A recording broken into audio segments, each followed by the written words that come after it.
বাংলা গান কিংবা ইংরেজি গান জিউলেন কোনোটাই বিশেষ আসে না আমার। আমি থিয়েটারের মানুষ, নাট্যকর্মী, বড়দের বলা যায় থিয়েটারের কারিগর। অনেক বছর ধরে থিয়েটার তৈরি করার সব ব্যাপার নিয়ে ঘাটাঘাটি করছি। তো নিজেকে এখনো নাট্যশিল্পী বলতে পারি না, কারণ ছোটবেলায় একবার উৎপল দত্তের ধমক খেয়েছিলাম। উনি বললেন, কে নাট্যশিল্পী? শিল্পী কে? কেন? আমরা না, শিল্পী কালের প্রহারে নির্মিত হয়। 100 বছর কেটে গেলে তোমার কথা কেউ ভাববে কিনা, তখন শিল্পী নিয়ে ভেবো। রবীন্দ্রনাথ শিল্পী, পিকাসো শিল্পী, ভয় পাবো না। তার আমরা কি উৎপলদা? আমরা আর্ট ওয়ার্কার, নাট্যকর্মী, শিল্পকর্মী। এখন দেখো আমি থিয়েটার অসুবিধা যখন অ্যানাউন্সমেন্ট করি পেছন থেকে, তখন বলি এখন আমাদের নাটকে অংশগ্রহণ করবেন থিয়েটার অসুবিধা শিল্পকর্মীরা। শিল্পী বড়াই নেই, কিন্তু সেখান থেকে ওই থিয়েটারে কাজ করতে করতেই নানা সময় নানা প্রশ্নের মুখোমুখি দাঁড়াতে হয়েছে, আর তার উত্তর খুঁজতে হয়েছে আমাদের মতো করে।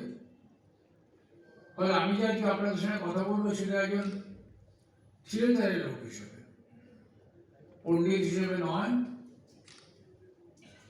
বিশেষজ্ঞ হিসেবে নয়। তবে যদি বিশেষ এবং অজ্ঞকে আলাদা করেন তাহলে সেটা বলতে পারেন। বা রবীন্দ্রনাথ যে অর্থে বলেছিলেন সবকিছু যে পণ্ড করে সেই পণ্ডিত, সেই পাণ্ডিত্যকে আমি খুব ভয় পাই। তাহলে সে এড়িয়ে গিয়ে সরাসরি আমার নিজের কথাই বলি। আমার মনে হয় এই যে কণিকা বন্দ্যোপাধ্যায় নামাঙ্কিত বক্তৃতায় আমাকে বলা, এটা আমি অবাক হয়েছিলাম। আমি গানের জগতের লোক নেই, এতটা কণিকা বন্দ্যোপাধ্যায়ের সঙ্গে এখানে অনেকে আছেন যে আমাদেরকে ব্যক্তিগতভাবে দেখেছেন, অনেকে তার স্নেহধন্য। তার সঙ্গে আমার কখনো ব্যক্তিগত পরিচয় হয়নি, কিন্তু কি করে অস্বীকার করবো যে 40-এর দশকের গোড়ায় আমার জন্ম। আমাদের যখন বড় হওয়ার সময়, তখন কণিকা বন্দ্যোপাধ্যায়ের গান আমাদের কাছে খালি গান হিসেবে আসেনি, একটা কোনো বিশেষ আবেদন নিয়ে এসেছে। তাকে না দেখলেও বুঝতে পারতুম, অনুষ্ঠানে তাকে দেখেছি গান গাইতে, বুঝতে পারতুম যে তার গানের মধ্যে দিয়ে তিনি কিছু বলতে চান যেটা হয়তো গানের বাইরেও কাজ করে।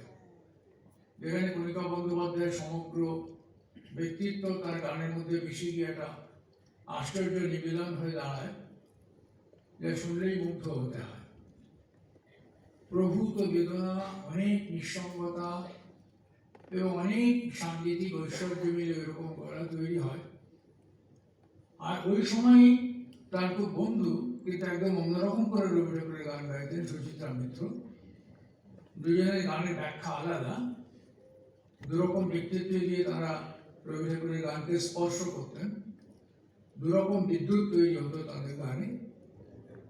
কিন্তু এদের দুজনের গান দিয়েই, গানের ভিতর দিয়ে যখন দেখি ভুবন কানে, তো আমি যে গানের ভিতর দিয়ে দিতে পারি না, আমি কানের ভিতর দিয়ে এটা দেখার চেষ্টা করছি সেই গানের জগৎকে। এক্ষুনি শ্রাবণী গাইলেন রবি ঠাকুরের অনেক নাটকের মতো রক্তকরবিত অনেক গান আছে। আর এই নিয়ে একটা খুব বড় আলোচনার জায়গা তৈরি হচ্ছে রবি ঠাকুরের নাটকের। একটা আলোচনা যে রবি ঠাকুরের নাটকে এত গান কেন, গান কোন ভূমিকায় আসে, এখানে কি কাজ করে গান। গদ্য নাটকের মধ্যেও গান, গীতিনাট্যে বা কাব্যনাট্যে হলে ভাবা যায়, গদ্যনাট্যেও গান। কিন্তু আজকে সে প্রসঙ্গ নয় আলোচনার। অনেক প্রসঙ্গ এসে পড়বে, তাকে এড়িয়ে যেতে হবে। আর সাবধান থাকবেন, বুড়ো মানুষের কথা বেশি বলে। যখনই মনে হবে যে আর কথা বলা, আমার কথা বলা ঠিক নয়, অল্প হাই তুললে আমি শুনতে পারি। তো এই যে প্রাসঙ্গিকতা বা গুরুত্ব বা তাৎপর্য, এই যে থিয়েটারের সঙ্গে যুক্ত থাকার ভাবনা, এখনকার থিয়েটারের সঙ্গে রক্তকর্মী জড়িয়ে থাকার ভাবনা, এটা এই প্রশ্নের সঙ্গে জড়িয়ে আছে এই নাটকের থিয়েটারেরও ভাবনা। আমরা নাটকের লোকেরা একটা নাটক খালি পড়তে পারি না, পড়লেই আমাদের সেটা মঞ্চে কেমন দেখাবে সেটা ভাবতে শুরু করি আমরা। এটা কি করে যেন আমাদের রক্তের মধ্যে চলে যায়, এবং মনেও হয় যেন সৌমিত্রের কথায় তার সমর্থনও পাই, যে লেখা নাটকটা ওই পুঞ্জীভূত কথার স্তূপ, যার মধ্যে এত বেদনা, এত আবেদন, এত কথা লুকিয়ে আছে, সেটা অহল্যার মতো পাথরের মূর্তি যাতে থিয়েটারের ছোঁয়া পেলে ওটা প্রাণবন্ত হয়ে উঠবে। কত মানুষ কথা বলে উঠবে, কত গান বেজে উঠবে, কত আলো এসে পড়বে সেখানে, কত পোশাক আসবে, রং আসবে, মঞ্চ আসবে, একদল মানুষ করবে, আরেকদল মানুষ দেখবে, এর ইভেন্ট হয়ে দাঁড়াবে, একটা ঘটনা, একটা শৈল্পিক সামাজিক ঘটনা হয়ে উঠবে। এই যে নাটকের নাট্যের রূপান্তর, transformation of A play into theatre, এইটা ছাড়া আমরা থিয়েটারের কথা ভাবতে পারি না। তাই রক্তগর্বের কথা ভাবলেও আমার রক্তগর্বের প্রযোজনার কথাই ভাবি। এখানে আমার সামান্য দু একটা কথা বলার আগে বলি যে প্রথমত রবীন্দ্রনাথকে আমরা শুধুমাত্র কতগুলো মুক্তধারা, ডাকঘর, গুরু, অচলায়তন, রক্তগর্বী, এইসব সংকেত নাট্য বা চন্দ্রালিকা, শ্যামা, স্বপ্নচন, তার মায়ের খেলা, তার সাথে দেশে কথা হচ্ছিল, এইসব আশ্চর্য গীতিনাট্যের স্রষ্টা, বা তাকে আমরা বড় জোর কর্ণপতি সংবাদ বা গান্ধারীর আবেদনের মতো প্রায় পাঠ্য নাটক, যাতে কবিতা এবং নাটক সমানভাবে ভাগ করে আছে, মনে হয় যেন যা অভিনয়ের বদলে দুজন অভিনেতা অভিনেত্রী বসে পাঠ করলে আমাদের বেশি আরাম হবে, সেই কর্ণপতি সংবাদ বা বিদায় অভিশাপ, এরকম অনেক অনেক রকম নাটক লিখেছেন। কিন্তু দুঃখের বিষয়, আমাদের আধুনিক থিয়েটার রবীন্দ্রনাথের নাটকের সম্ভারকে ভালো করে পড়তে পারেনি। রবীন্দ্র নাটকের যে বিশাল মানচিত্র, তার কোনো জরিপ হয়নি আমাদের এখানে। অবাক হতে হয় ভাবলে যে 154টা আশ্চর্য সনেট, রেপ অফ লিউক্রিস এবং ভেনাস অ্যান্ড অ্যাডোনিস বলে দুটি চমৎকার কবিতা এবং আরো কিছু কবিতা, এই ছাড়া যে নাটক লিখেছিলেন মহামতি উইলিয়াম শেক্সপিয়ার, অভিজিৎ বসে আছেন, শেক্সপিয়ার বিশেষজ্ঞ বলতে পারবেন, যে তার সংখ্যা 38-এর বেশি নয়। পেরিক্লিস নিয়ে প্রচুর বিতর্ক আছে, মনে দেখা যাচ্ছে 37টা মতো নাটক। আর শেক্সপিয়ারের পরেই আধুনিক থিয়েটারে আরেকজন যে বিশাল মানুষের কথা আমরা বলি, সেই বের্টোল্ট ব্রেখট, তার কুলে ভাম্পে নামক একটি ছবি সিনেমা খুব ভালো বানিয়েছিলেন, এরিস্ট্রিপেনি নভেল এবং অসংখ্য আশ্চর্য কবিতা।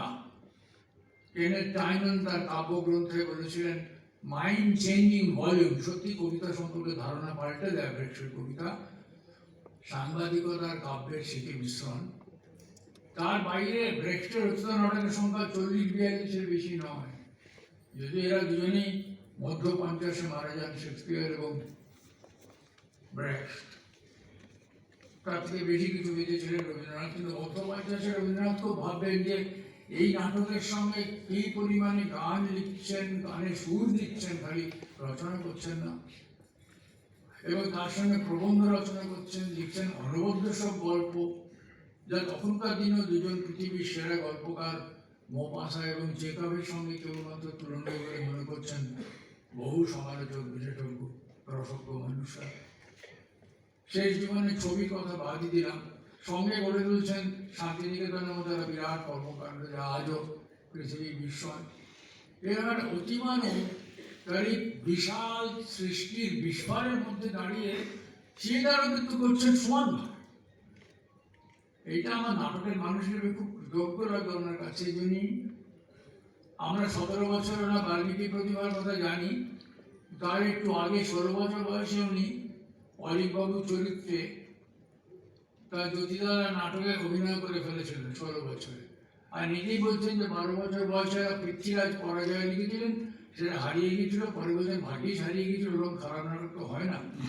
কিন্তু অনেক পরে দেখা যাচ্ছে রুদ্রচন্দ্র নাটকে আবার ওই কাহিনীতে ফিরে এসছে, উনি কি আবার স্ক্রিপ্টে ফিরে পেয়েছিলেন নাকি গল্পটার মাথায় ছিল আমি জানি না, আমরা জানি না কে। ওই যে রুদ্রচন্দ্র বললাম, ওইখানে ভগ্ন হৃদয়ের মতো কত নাটক আছে যেগুলো না পড়লে আপনি বিসর্জনে মালিনীতে পৌঁছতে পারবেন না। এই রবীন্দ্রনাথ তিনি তার জোড়াসাঁকো পর্বে, তার